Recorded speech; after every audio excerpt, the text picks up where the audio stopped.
Graças a Deus. Vamos aproveitar o tempo que é tão curto, né? Amém.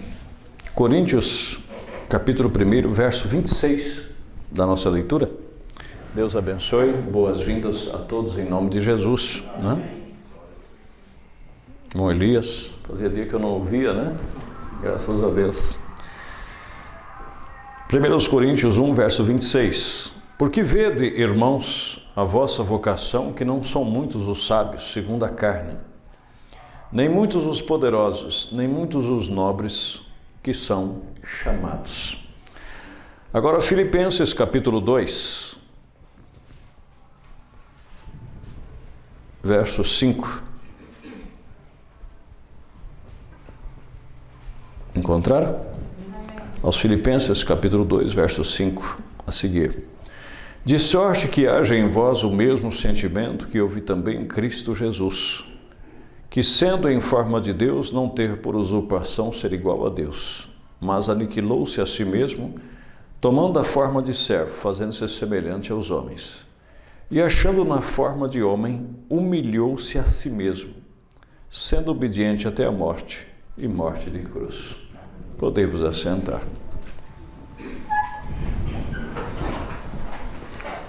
À medida que o tempo passa, irmãos, a gente vai ficando sensível e a gente começa a notar a Deus nas pequenas coisas, não é? Se você for ver a história, o profeta chega a dizer que para os apóstolos, qualquer mínima coisinha para eles era um sinal. Era um sinal de que uma aprovação de Deus ou uma desaprovação de Deus, não é? Ali no encontro em Cacilândia que nós tivemos, o pastor pediu que nós falássemos no sábado à noite, mas no sábado à tarde, né? Uma hora antes, o pastor Jessé foi confiado a ele fazer um trabalho com os jovens. E quando o pastor, eu cheguei, ele disse, olha, eu queria que o senhor falasse, me deu ali 40, 50 minutos, porque o tempo é curto, e disse, eu queria que o senhor falasse para nós nesta noite. E quando ele falou aquilo, me desceu o coração, de falar sobre a questão da nossa posição no corpo de Cristo, que não há ninguém no mundo igual a nós. Cada um de nós aqui, você é um substantivo próprio. Não tem uma digital no mundo que é igual à sua, não tem uma voz que é igual à sua e não tem uma pessoa que seja igualzinha a você. Deus te fez diferente. Deus te fez e te trouxe ao mundo para cumprir um propósito, seja bom ou seja mau.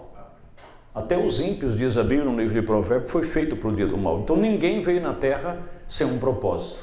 Todos nós somos predestinados, ou para uma coisa ou para outra. Mas louvado seja Deus, que Deus nos predestinou para o bem, né? E aí me veio ao coração isto, e aí quando o pastor começou a fazer, ele começou assim, um sistema de, até brincando, pegar os mais grandes e colocar tipo de uma escadinha. Ele falou, cada um de vocês vai ter que encontrar o lugar de vocês. Todo mundo tem o seu lugar. Eu falei, meu Deus do céu. Eu falei, não, Deus está nisso, é Deus no assunto. É Deus no assunto, né? E agora no finalzinho, quando o irmão Lucas cantou este hino, eu ali no coração latejando para falar sobre isso, eu falei, não, senhor, muito obrigado, o senhor está no assunto, né? O senhor está aqui e você não tenha dúvida que o que você vai ouvir nesta noite é Ele. Amém? É Ele falando.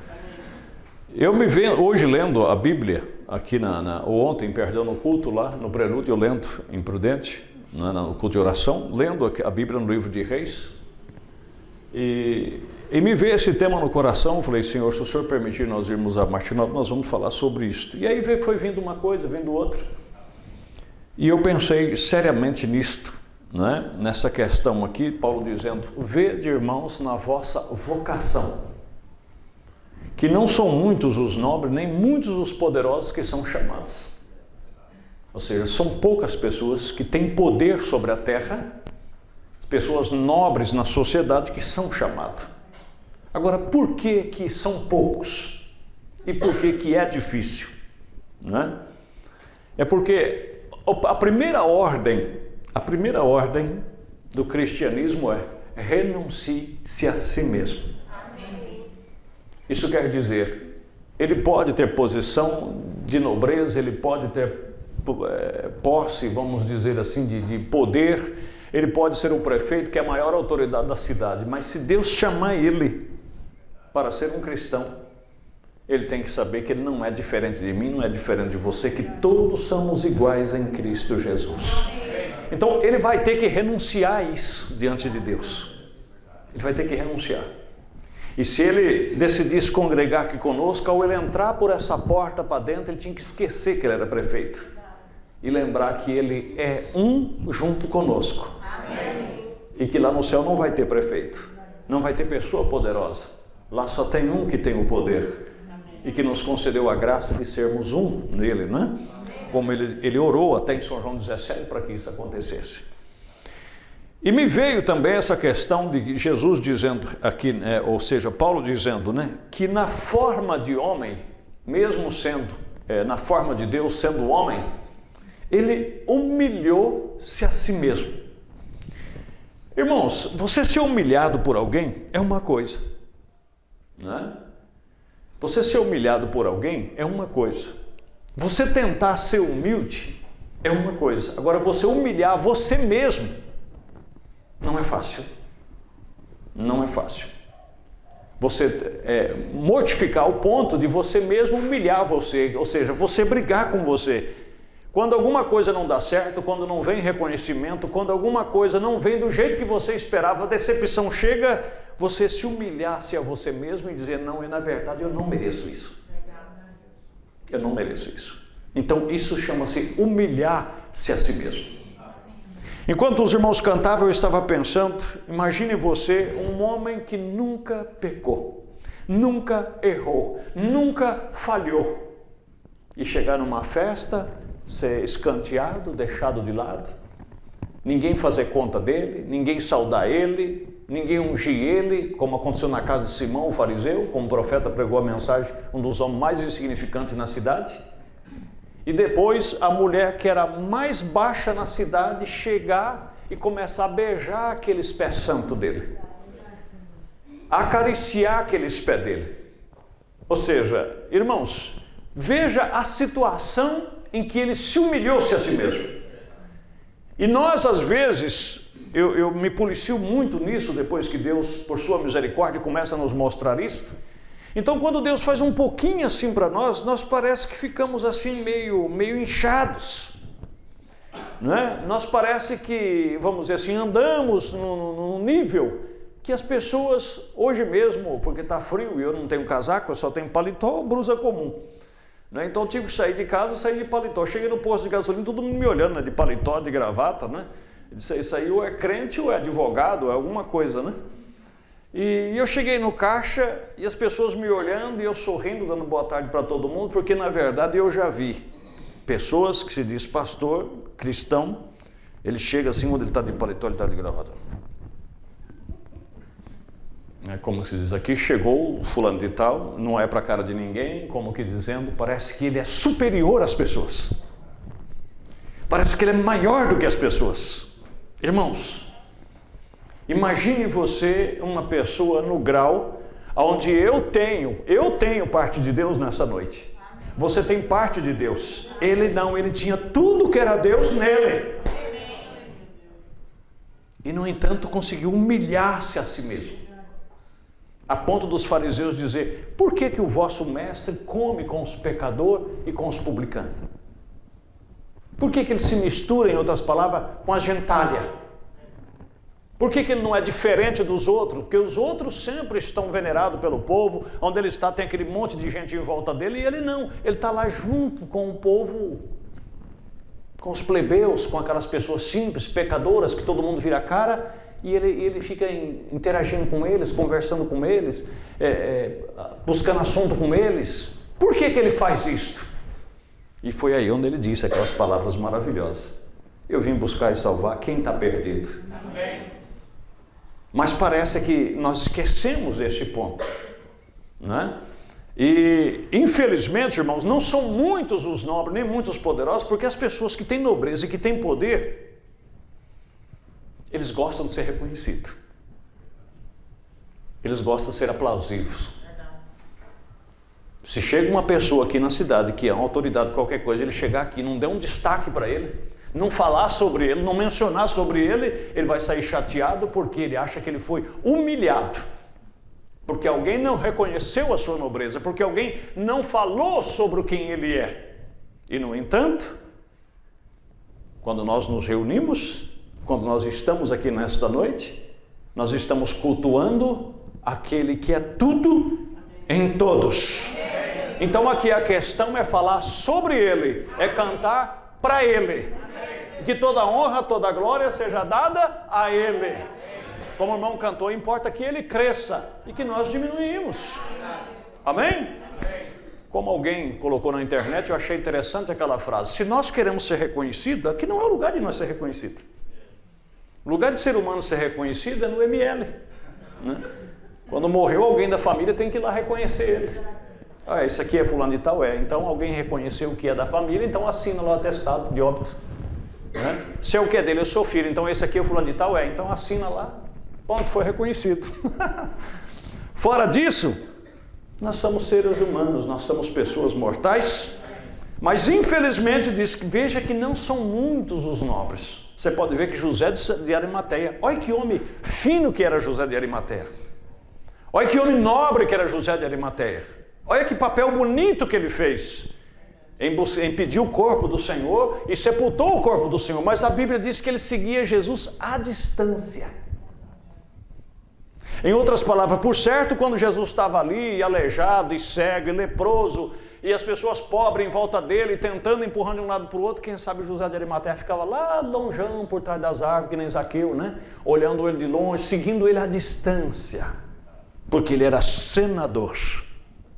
E ele não queria que ninguém visse o senador seguindo um homem que era seguido por prostituta, era seguido por ladrão, era seguido por pessoas pobres, por aleijados. Era um homem do povão. Ele não queria isso. Porque, na verdade, ele tinha um título para defender. Irmãos, esta é a maior desgraça. Nós temos que reconhecer quem somos, né? Nós temos que reconhecer quem somos. E se tem uma coisa que você deve lutar com você mesmo, é que ninguém tire você da posição sua. E qual que é a posição sua? Um ser humano. Só isso. Mas se as pessoas começam a te engrandecer demais, começam a te pôr para cima, começam a te baixar, tome cuidado com isso. Né? Tome cuidado com isso. E quando o diabo tentar te engambelar e te colocar a você se afeiçoar numa pessoa, eu vou começar por mim. Ah, porque eu sou amigo do pastor. Ah, porque eu sou amigo da mulher do pastor. Ah, porque eu sou amigo do fulano de tal, do pastor fulano. Quem é eles, irmãos? Quem sou eu? Quem é minha esposa? Que título é esse de mulher de pastor? Que título é esse de pastor? Nós estamos aqui para quê? Para servir, não para ser servido. Estamos aqui para servir, levar você a admirar a Cristo, não admirar a mim, admirar quem quer que seja. Mas infelizmente, às vezes nós somos levados a isso, não é? Nós enganamos essas coisas, quando na verdade, irmãos, e tem gente que gosta de honraria, tem gente que corre atrás de um elogio 1 quilômetro, quando na verdade, isso é só decepção, porque no final todos nós terminamos sozinhos. Sabia disso? Viemos ao mundo sozinho, a menos que nasceu de gêmeos. E a menos que aconteceu de você morrer junto com alguém num acidente. Mas você veio só e vai voltar só. Só tem um que te trouxe no mundo. Né? Como outro dia eu fui consolado por alguém. Nós estávamos falando sobre a morte. Quem aqui tem um pouquinho de receio da morte? Deixa eu ver a sua mão. Eu já estou levantando a minha. Jesus pediu que passasse ele daquela hora. Nós não nascemos para morrer. E nós temos um pouco de receio daquela transição entre a vida e a morte. E outro dia, conversando com um precioso irmão, ele falou assim: pastor, eu vou ser sincero para o senhor, eu já temi a morte. Eu não temo, não. Eu falei: ah, é? Ele falou: é. Eu falei: mas por quê? Ele falou: porque eu não pedi para nascer. Eu não pedi para nascer. Meu nascimento aconteceu que eu nem vi. Eu fui saber que era um ser humano quando eu comecei a pensar normal como um ser humano. Eu não pedi para nascer. Aconteceu de alguém permitir que eu nascesse e que eu viesse ao mundo. E dou graças a Ele por permitir que eu hoje sirva a Ele. Então aquele que me fez eu nascer sem eu querer, a hora que Ele achar que eu devo morrer, então que Ele tire. E que Ele seja responsável, porque Ele é responsável por mim, porque eu não pedi, Ele me pôs aqui. Então se Ele me pôs aqui, Ele é responsável por mim, então que Ele cuide de mim. E eu falei, sabe que você está certo?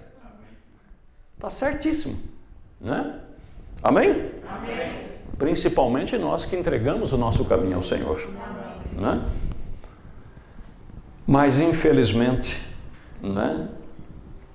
Às vezes a pessoa se livra do sistema, de alguns dos sistemas do mundo e cai no maior paganismo, e cai na maior incredulidade, e cai na maior contradição que existe, que é possuir um cargo, que é possuir uma posição. Irmãos, por favor me entenda e me perdoe por ser repetitivo, nenhum homem do calibre de William Branham se livrou disso. Vocês se lembram quando ele entrou naquele bar e viu aquela mulher naquela condição, viu um policial pervertido, viu outros ali também pervertidos, e ele falou, que situação que está a nossa nação. Está ali o homem que representa a lei, pervertido. Está ali uma mulher que poderia ser exemplo para os adolescentes, pervertida. E o que mais chamou a atenção foi aquela mulher naquela situação, e disse, por que o Senhor, um Deus tão justo e santo, não varre uma coisa dessa? Irmãos, foi a pior coisa que ele pensou. Ou seja, porque Deus já tinha trabalhado na vida dele, então ele se sentiu superior a ela, ele se sentiu mais digno do que ela. E Deus não gostou daquilo. Deus não gostou, né? E depois Deus mostrou, você já conhece a visão, que o mesmo sangue que cobria ele, cobria ela também. Amém. E quando ele falou para ela, ela ficou toda feliz e disse, então o senhor crê que tem jeito para mim? Ele disse, acabou de mostrar que tem. Mas às vezes nós olhamos para uma pessoa e dizemos, não, para isso aí não tem mais jeito não. Isso aí já acabou, né? Isso aí já foi crente, hoje está desviado. Aí o diabo está mascando, jogando ele para um lado e para o outro. Ele não tem jeito. E quem falou para você que não tem jeito? Ela era uma cristã desviada, desviou na sua adolescência, teve um passado difícil. E ela achou que para ela não tinha mais jeito, que já tinha cruzado a linha, que já tinha ido embora. E Deus mostrou, e o profeta orou por ela ali, e ela voltou para o Senhor. Amém. Que coisa maravilhosa. Amém, meus irmãos? Isto é maravilhoso. Mas às vezes nós nos colocamos nessa condição, né? Porque pertence a uma grande denominação, porque é crente há não sei quantos anos, porque é pastor, porque é diácono, porque é doutor, porque é isso e aquilo. E se esquece que você pode sair de um erro e está entrando em outro. A mensagem do Som Incerto 138 a seguir diz, então estas grandes denominações diferentes certamente têm uma diferença. E eles dão um som bastante inseguro. E qualquer coisa que seja incerta como aquilo é inseguro também. Qualquer coisa que seja incerta é insegura. Você não pode depender simplesmente de unir a uma igreja. E dizendo que aquilo é isto, porque cada um está dando um som diferente. E para onde está você indo? Isto te confunde. Se ali houvesse um lugar, eu tenho feito esta afirmação muitas vezes. E eu digo isto outra vez nesta manhã, o lugar que está mais precisando de missionário, que eu saiba, são os Estados Unidos da América. O que é um pagão? Ele pergunta. Um pagão é um incrédulo. E agora nós temos na África e lá embaixo na Tailândia, e parte diferente do país, nós temos o pagão nativo que adora ídolos. Então veja o que o profeta está dizendo, que às vezes você pode sair de um paganismo e entrar em outro. Não. Nós temos o pagão nativo que adora os ídolos. Ele não sabe qual é a direita e qual é a esquerda, ele não conhece o seu ABC.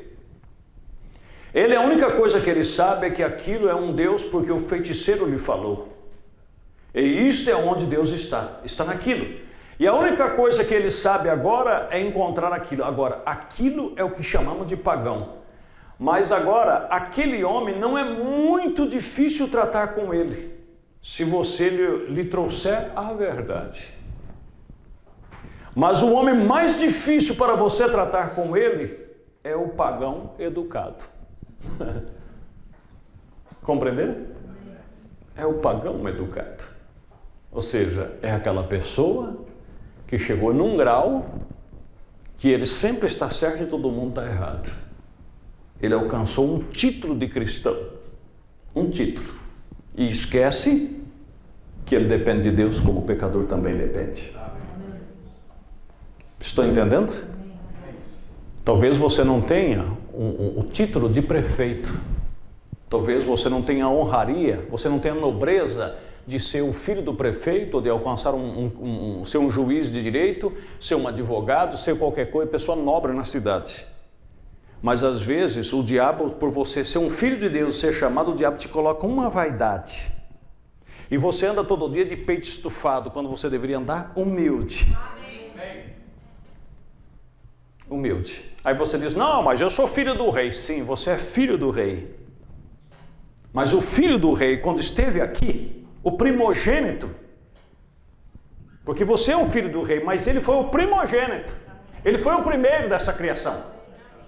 Ele foi o primeiro dessa paternidade. E o que ele fez? Ele humilhou-se a si mesmo. Ele não andou de peito estufado de um lado para o outro. A Bíblia diz, não se ouviu a sua voz na praça.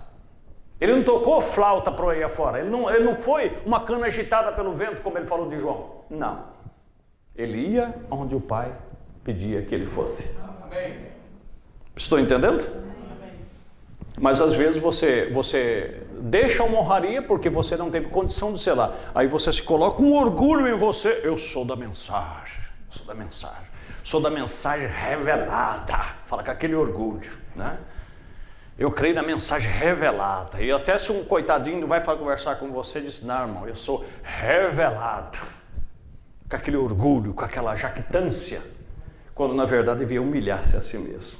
E diz, irmão, Deus tem sido muito bom para comigo. E eu espero que Ele continue sendo bom comigo. A Bíblia chega até a dizer, irmãos, escrevendo na carta de Timóteo, que até as pessoas que contestam conosco, nós devemos ser brando com eles, ser manso para com eles, para que porventura eles se arrependam, amém? E desprenda-se do laço do diabo na qual eles estão presos, mas com mansidão, ou seja, humilhando-te a ti mesmo. Deus nos ajude. Amém. Então diz o profeta, tem dois tipos de pagão.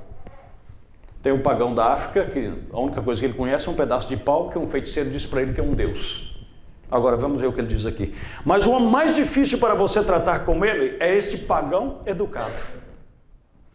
Vê? Esse pagão aqui dos Estados Unidos que tem 4 graus da universidade e se coloca atrás de um púlpito, um incrédulo. Porque agora ele não depende de Deus, ele não confia tanto em Deus. Ele confia nos quadros que ele tem e nos títulos de bacharelado que ele carrega.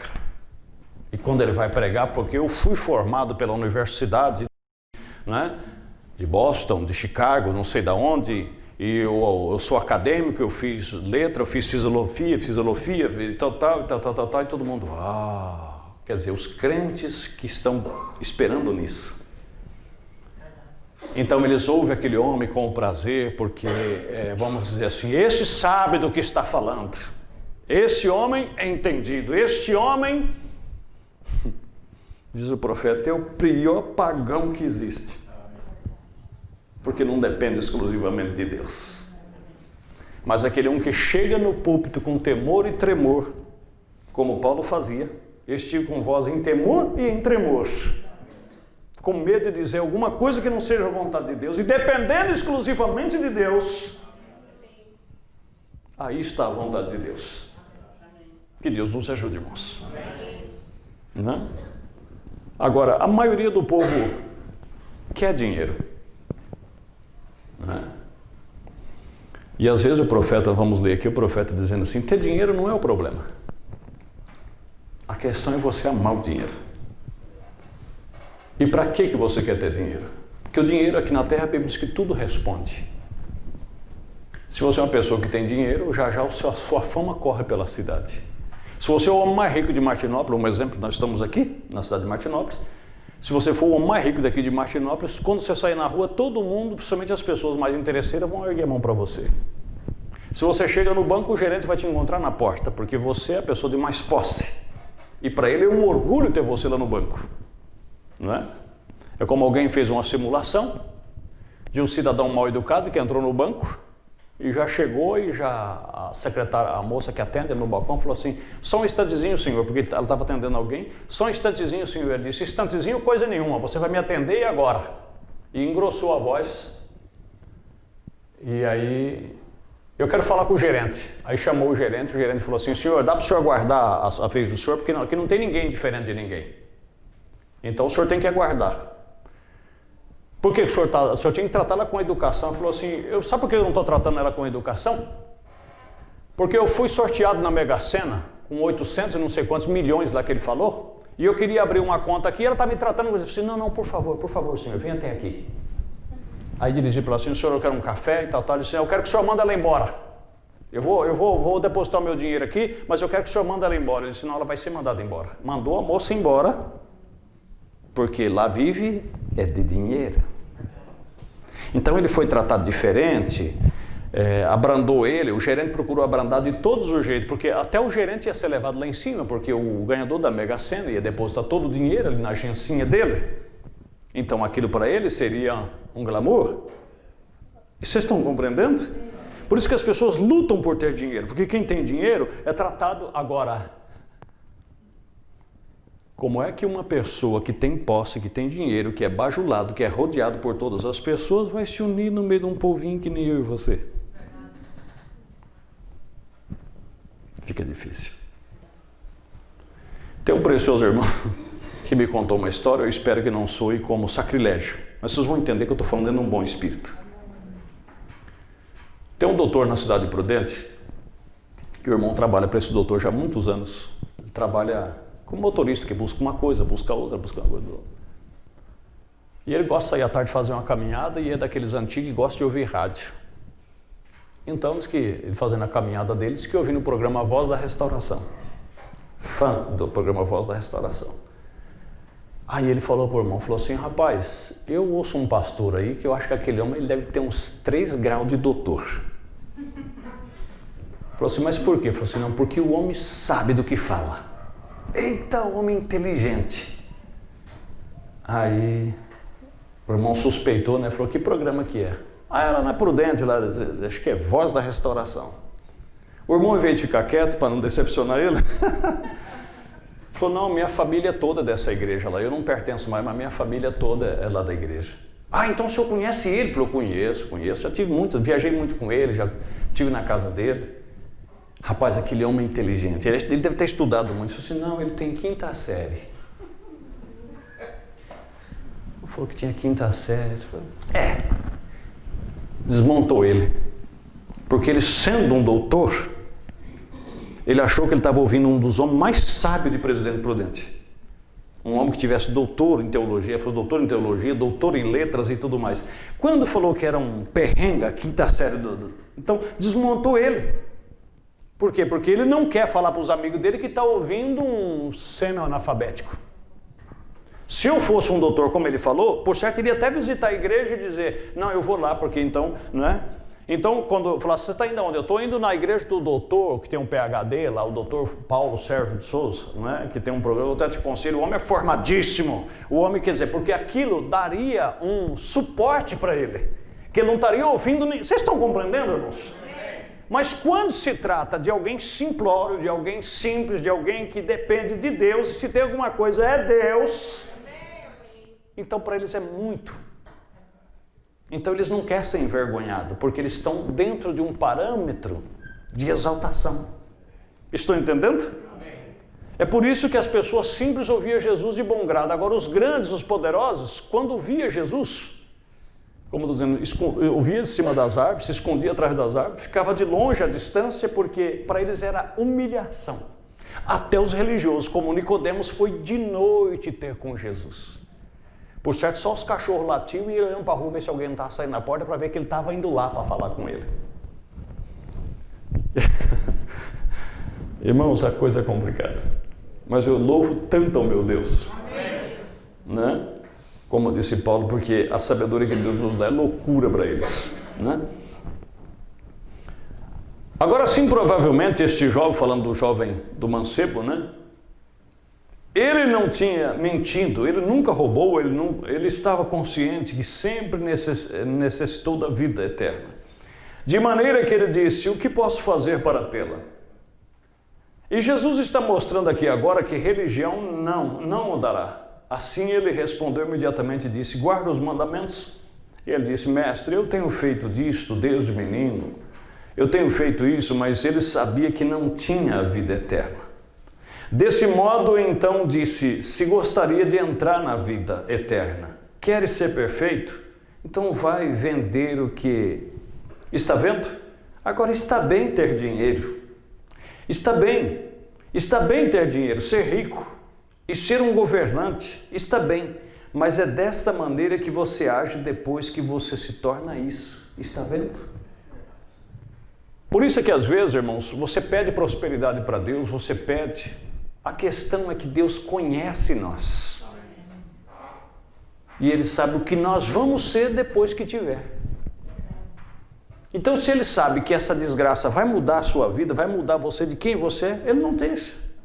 Ele não te dá. Ele rega para você, Ele te segura, porque se Ele soubesse que se você tivesse, era como se não tivesse, e pelo contrário, você fosse um ajudador das coisas de Deus e para quem precisa, irmãos, Ele te daria com abundância. Mas se Ele me conhece, Ele sabe que se eu tivesse grande posse, talvez eu deixaria aquilo tomar o rumo do meu coração, e eu não se fosse uma pessoa humilde, então Ele fala: não, de jeito nenhum. Eu sei dar boas coisas aos meus filhos. E eu não vou te dar essa droga para você se perder amanhã. Para você se tornar um arrogante aí, quando você descer da igreja, se o diácono não for te receber lá na porta, eu não vou entregar mais meu dízimo aqui, porque isso aqui é sustentado com o meu dízimo. Só o meu dízimo sustenta essa coisa aqui. E ninguém dá valor para mim. Quando eu chego, ninguém nem olha para minha cara. Quer dizer, ele quer reconhecimento. Tanto é que aquele homem chegou com um cheque de não sei quantos milhões para dar para o profeta, porque ele ou daria para uma entidade filantrópica ou teria que dar em imposto. Então ele viu o irmão Brana, a luta do irmão Brana, viu a necessidade, ele disse: então, já que o governo dá essa opção, eu vou dar para ele construir uma igreja. O irmão Brana, checão, e disse: aqui para o senhor construir um novo tabernáculo para o senhor. E ele disse: o irmão Brana, dá para construir um dos melhores do país. Ele orou e Deus disse: não pega. Não pega. Mas por que não pega? Porque se aquele homem desse aquela doação, ele não ia guardar aquilo só entre ele e Deus. Ele ia tocar a trombeta. Depois seus filhos, seus netos, seus bisnetos dizer: está vendo esse templo aqui? Foi meu avô que fez. Não é? Esse povo jamais estaria sentado aqui se não fosse o meu bisavô que tivesse feito. E Deus não quer isso, irmãos. Toda honra, toda glória seja dada a Ele. É fácil, você queria dar, né? Porque quando as pessoas querem dar e não querem tocar trombeta, é fácil. Vamos dizer no caso que Deus me abençoasse de tal maneira que eu quisesse dar R$1 milhão de oferta. Será que cabe dentro de uma mala R$1 milhão? Vocês que têm mais dinheiro do que eu. Um maço mais ou menos dessa grossura de nota de R$100 vai dar o quê, mais ou menos, irmão Elias? Você que é acostumado a mexer com a nota verde. Né? Não faz ideia. Mas vamos dizer assim, um maço dessa grossura vai dar o quê? Uns R$10 mil, mais ou menos? Mais ou menos, né? Então vamos dizer assim, era só dividir aquele dinheiro tudo em maço de R$10 mil, entendeu? E frequentasse todo o culto daquela igreja na região, né? Toda vez que passava a salva de oferta, ele escondidinho, tiraria da sacola, enchia a mão e chegava a afundar a sacola para baixo do peso, né? E mudava de posição nos cultos e nem ia saber quando nós, como somos pessoas humildes, né, damos o que podemos, né? Então, geralmente quem vai contar a oferta já fica despeja por causa das moedas, um monte de moeda que cai, né? Mas quando fosse tirar aquela salva da oferta, que fosse sacudir assim, se aquele bolo de nota verde, eu falei: Jesus, tenha misericórdia, né? O que está acontecendo aqui, né? Mas era uma maneira, e era um jeito que o que a mão direita está fazendo, a esquerda não estaria vendo. Só seu irmão que está do lado fica prestando atenção. Mas dá para fazer tão discreto, e outra, ninguém ia saber quem foi que deu. Eu creio que assim Deus aceitaria. Né?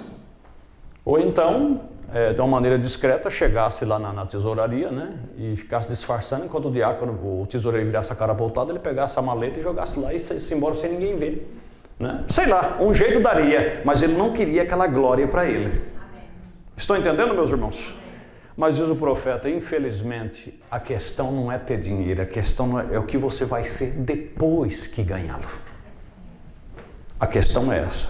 Ah, porque eu quero me formar para ser juiz, para ser arquiteto. Vamos dizer que qualquer irmãzinho que está estudando aqui, que seja jovem, né, o irmãozinho, você está estudando para ser como tem irmãos lá na igreja, lá para ser um delegado da Polícia Civil, para ser isso, para ser aquilo. Como é que você vai ser depois que se graduar? Você ainda continua sendo a mesma pessoa? Você que anda no seu golzinho e pretende comprar um Corolla zero, você vai ser a mesma pessoa quando você estiver no Corolla zero? Ou quando você passar por um golzinho, você vai dar aquela risadinha? Ficou? Aí é que tá. Ou quando você passar por um golzinho, se Deus te abençoe com o seu golzinho, Deus sabe quantas vezes eu já andei num golzinho. Amém? Essa é a questão. Você que tem uma bicicleta, compra um carro, você passa por que está de bicicleta, ainda fecha ele e diz, fica aí com a sua lacraia. Não. Você vai falar assim, não, eu já andei também. E eu sei o quanto que é difícil pedalar. Amém, meus queridos? Se Deus te deu graça e você passa por um amigo seu que não teve a graça de ter... Você conhecer com a bicicleta, ele continue com a bicicleta, mas você tem o seu carro. Quando você passa por ele, você consegue abaixar o vidro e... Ô, fulano! Falar com ele ou você finge que não o conhece? Tudo isso aquele lá de cima fica observando. Se essas coisas estão te mudando ou não. Irmãos, Jesus sabia que ia herdar tudo.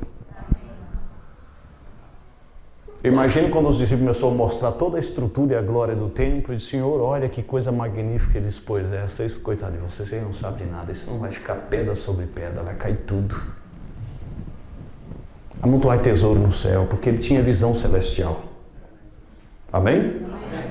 Mas mesmo assim, quando humilharam ele, quando debocharam dele, ele em vez de sentir ódio e falar assim, vocês vão ver, cambada, daqui uns dias vocês vão se arrepender. Não, Pai, perdoa, eles não sabem o que estão fazendo. Quer dizer, ele humilhou, ele conseguiu graça para se humilhar. Agora nós não. Quando meu avô tinha um ditado, ele era um homem assim, daquele sistema antigo, ignorante, e às vezes quando nós queríamos algo e nós não conseguíamos ficar pano de defeito, ele disse, macaco é assim mesmo, né? Quando não consegue chegar lá na banana, diz que está verde, mas se tivesse conseguido chegar, estava madura. Agora, como não conseguiu, está verde mesmo, né? Então sempre é assim. Então, quando nós não conseguimos algo, nós ficamos pondo defeito naquilo. Irmãos, que Deus nos ajude. Amém. E tenha misericórdia. Vamos nos pôr de pé, vamos agradecer ao Senhor. Pai querido e Deus Todo-Poderoso, como foi dito aqui no início, nós sermos humilhados é uma coisa. Agora, nós humilharmos a nós mesmos é o que é difícil. Nós negarmos a nós mesmos é o que é difícil. Mas eu creio que o Senhor há de nos ajudar. Que nós nunca venhamos esperar reconhecimento de ninguém. Como foi cantado muitas vezes e ainda é cantado, eu não preciso ser reconhecido por ninguém. Deixa-nos nesse pedestal lá embaixo, Senhor. Porque assim nunca vamos nos decepcionar.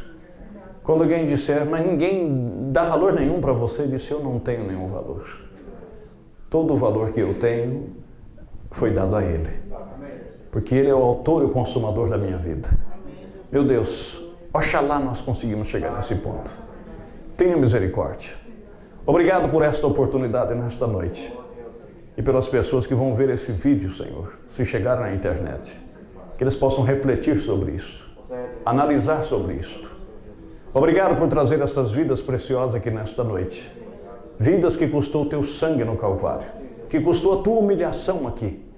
Obrigado, Jesus. Leve eles em paz. E que a boa paz os acompanhe. Em o nome de Jesus Cristo. Amém. Deus os abençoe e vão em paz. Em nome de Jesus. Amém.